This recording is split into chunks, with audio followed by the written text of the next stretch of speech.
Hi, hello, welcome to Maths Guru channel. How you all? I hope you're all fine. In this video, I'm going to tell about something new. ఒక కొత్త విషయం మీతో share చేసుకుంటున్నాను. ఏంటి అది అంటే తులసి పూజకు కార్తీక మాసంలో ఎందుకంత ప్రాముఖ్యత. ఇది టాపిక్ అన్నమాట. కార్తీక మాసంలో తులసిని బాగా పూజిస్తాం కదా. మరి తులసి పూజకు ఎందుకంత ప్రాముఖ్యత ఉంది? What is the story behind that అనేది మీకు చెప్పబోతున్నాను ఈ వీడియోలో. ఏంటి అది అంటే ఫస్ట్ తులసి అంటే అర్థం ఏంటి అంటే వెలకట్టలేనిది. తులసి అంటే అర్థం అంటే మీనింగ్, తులసి మీనింగ్ ఏంటి అంటే వెలకట్టలేనిది. తులసి పూర్వనామం అంటే ఓల్డ్ నేమ్ బృంద. బృంద ఓల్డ్ నేమ్ ఏంటి? బృంద. అయితే తులసి అంటే బృంద జలాంధరుని భార్య. తులసి జలాంధరుని భార్య అంటే ఇల్లాలు, జలాంధరుని ఇల్లాలు. సో తులసి చాలా ప్రాతిపత్యం అన్నమాట. సో అందువల్ల ఈ ప్రాతిపత్యం వల్ల జలాంధరుడు మరణం లేకుండా వరం పొందాడు. అసలు ఇంకా చనిపోడు అన్నమాట. జలాంధరుడు చనిపోడు. సో మరణం ఉండదు. మరణం ఉండదు కాబట్టి ఆ వరం ఉంది తనకి కాబట్టి చాలా ఈగో, కోపం, ప్రౌడిష్ ఇవన్నీ అన్నమాట. సో అలాంటి వాటితోనే చాలా విర్రవీగాడు అనమాట జలాంధరుడు. సో అలా చేయడం వల్ల, బాగా విర్రవీగడం వల్ల ఏమైంది అంటే విష్ణువు, శివుడు ఇతన్ని సంహరించాలి, చంపేయాలని అనుకున్నాడు జలాంధరుడు. ఎందుకంటే ఈగో ఇష్ట కదా.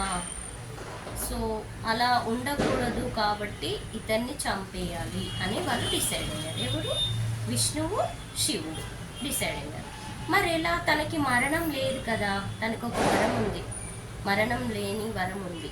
సో మరి ఎలా చంపడం అని ఆలోచించారు.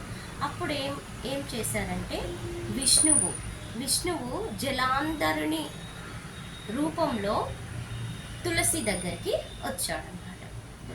సో జలాంధరుని రూపంలో తులసి దగ్గరికి వచ్చాడు. అప్పుడు తులసి ఏమనుకుంటుంది? హస్బెండ్ అనుకుంటుంది కదా, అంటే తన భర్తే అనుకుంటుంది కదా. సో అనుకొని తనకి సపర్యలన్నీ చేస్తుంది అనమాట. అప్పుడు తనకి ప్రాతిపత్యము పోతుంది, తులసికి ప్రాతిపత్యం పోతుంది అనమాట. అప్పుడు ప్రాతిపత్యం పోతే ఏమవుతుంది? అప్పుడు జలాంధరుడికి ఇంకా మరణం ఉంటుందన్నమాట. తన అసలైతే తులసి ప్రాతిపత్యంతోనే తనకి మరణం లేని వరం ఉంది. So he will never die అనమాట జలాంధరుడు. ఇప్పుడు ప్రాతిపత్యం పోయింది కదా, అప్పుడు జలాంధరునికి మరణం ఉంటుంది కదా. అప్పుడు పరమేశ్వరుడు ఏం చేశాడు అంటే తన త్రిశూలంతో జలాంధరుని సంహరించాడు, అంటే చంపేశాడు అనమాట. జలాంధరుని చంపేశాడు. సో ఈ విషయం తెలిసి తులసి తన దేహాన్ని అగ్నికి అర్పించింది అనమాట. అంటే చనిపోయింది, అగ్నిలో చనిపోయింది. అగ్నిలో చనిపోతే ఏమవుతుంది? మొత్తం బూడిదైపోతుంది కదా. ఆ బూడిద నుండి మనకి మాందార, ఉసిరి, మారేడు ఇవన్నీ వచ్చాయన్నమాట. ఈ మొక్కలు ఉద్భవించాయంట. నాకు ఇప్పుడే తెలిసింది కదా, కొత్త విషయం కాబట్టి చెప్తున్నాను. అప్పుడు ఏమేమి మొక్కలు వచ్చాయంటే ఈ బూడిద నుంచి చెప్పాను కదా, మాందారం, ఉసిరి, మారేడు మొక్కలు. ఈ తులసి చనిపోయిన తర్వాత బూడిద మిగులుతుంది కదా, ఆ బూడిద నుంచే ఈ మొక్కలు పుట్టాయంట. అందుకే కార్తీకం ఇదంతా ఎప్పుడు జరిగిందంటే కార్తీక మాసంలోనే జరిగింది ఈ సిచ్యువేషన్. సో అని ఎవరు చెప్తున్నారు? ఈ సిచ్యువేషన్ అంతా కార్తీక మాసంలోనే జరిగిందని ఎవరు చెప్తున్నారంటే మన పురాణాలు చెప్తున్నాయి. సో చెప్తున్నాయి కాబట్టి అందువల్లనే తులసికి ఈ కార్తీక మాసంలో అంత ప్రాముఖ్యత వచ్చింది అని చెప్తున్నారు. ఎవరు? పురాణాలు చెప్తున్నాయి. ఓకేనా? నాకు రీసెంట్గానే ఈ విషయం తెలిసింది. ఎందుకు తులసి పూజకు కార్తీకంలో ఎందుకు ఇంత ప్రాధాన్యత అంటే ఇది బిహైండ్ ద స్టోరీ ఇది అన్నమాట.